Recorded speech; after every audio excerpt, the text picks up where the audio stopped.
everyone. Hello, fellow crows and IQ AI Pro users. So I've been dorking with my internet for the better part of 3 hours off and on today, trying to get it to work. Figure that out. So I want to go back over a couple of things that I just did. So I just uploaded. This is not going to work here. Let's go back. So I previously uploaded this, so I'll show you the prompt here in a minute. So, or I call this or simply because Penrose and Hammeroff are like one of my favorite guys these days, and it's funny how without any direction it took this here. So I want to do this again and go back to where I was. So this is round number 3. So what I have here is in this prompt, we'll come back to this in a second. You need to upload your document first. So we're going to try this one more time. We'll upload OR. And if you're in quantum physics like I am, see the full conversation. All right. So we're going to do this anyway. It doesn't let you be too silly about things. So this is the prompt. What are the key takeaways from this document or text? So I'm going to hit run now. And let's see if this changes, and it should. And I'll show you the other document that I have that it did. And it's for complex situations. This is a really good thing. And the first time is typically the best I found because it thinks it wasn't good enough and it'll pound it out. And I'll show you the difference here in muy momento. Let's see here. So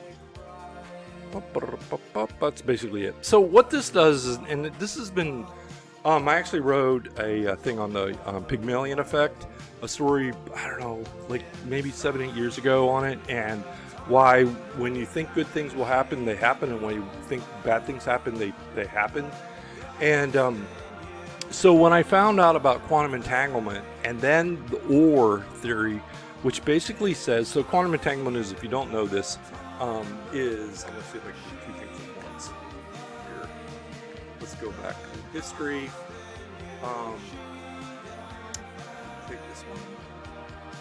So this is a good one. So anyway, Roger Penrose and Stuart Hameroff, they're both super smart guys. I think one won a Nobel Prize, and the other one is an anesthetic doctor plus a psychologist and all this other stuff. But so anyway, the birds of a feather thing, i.e. the crows, when you're around people, have you ever noticed, like, they say you're like the 5 people that you hang around most, whether you're overweight, underweight, rich or poor, socioeconomic status and everything else. And the OR theory, along with quantum entangled, it explains it, and especially now that they found out that we breathe out pieces of DNA, like by the tens of thousands, if not millions, when we're around other people. So what the OR theory, so quantum entanglement is when you have 2 molecules that are aligned quantumly, when one, no matter how far they're separated, it's like by 10,000 miles or even 1,000 miles, they react exactly the same instantaneously. They cannot measure the time differential. So, which blows away E equals mc squared, but not really. And Einstein did not like quantum mechanics. So, when you pull this into quantum entanglement and OR theory says we all have these tubules in our brain, which they said didn't really matter, the quote-unquote experts, right? And one of my best quotes I ever came up with, I think, is most experts aren't. So we're going to run with that. And so what they have posited, and they proved themselves, and it really makes sense, it just fits in so well, is that our minds are quantumly entangled with other people, or they can be, right? So when you're around other people, you start acting like them. And then with the quantum entanglement, where you're actually breathing in DNA, and especially in cases like a mother and child where, they know something happened, good or bad, instantaneously, they are quantumly entangled, and your tubules can interact. They're the parts in your brain can interact quantumly, and they can communicate quantumly. And then when you connect that with biophotons, which all nerves put off, we put out, I think it's 1 billion every minute.